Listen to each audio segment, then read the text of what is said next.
In the first module, you learned dimensional analysis and applied it to macronutrient calories.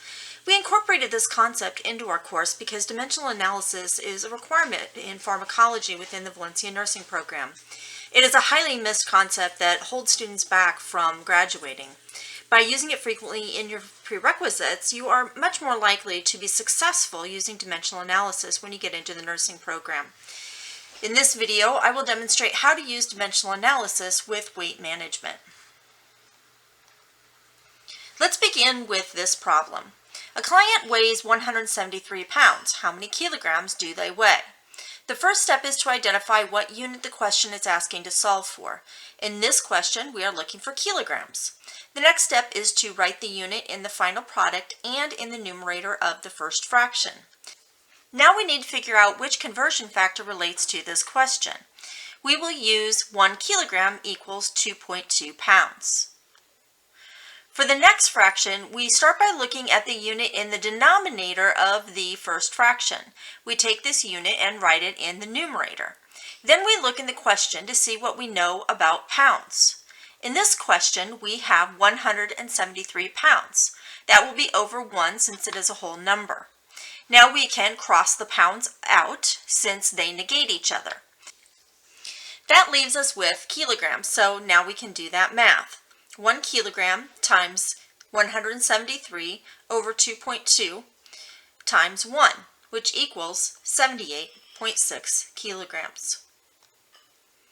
Now let's try a more complex problem. A client wants to lose 1.5 pounds per week. How many calories would they have to reduce each day to lose the weight? The first step is to identify the unit the question is asking us to solve for. In this case, it is calories per day. We will then put the unit calories into the numerator of the first fraction and the calories per day in the product. Now we have to determine which conversion factor fits this equation. We will use 3,500 calories equals 1 pound. The next step is to take the unit in the denominator and write it in the numerator of the second fraction. Then we look to the question to determine what we know about pounds. The question mentions 1.5 pounds per week.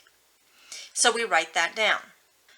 Then we cross off the pounds because they negate each other. We are not finished because we have weeks left. But the question asks for calories per day. So we take the unit from the denominator and add it to the numerator of the next fraction.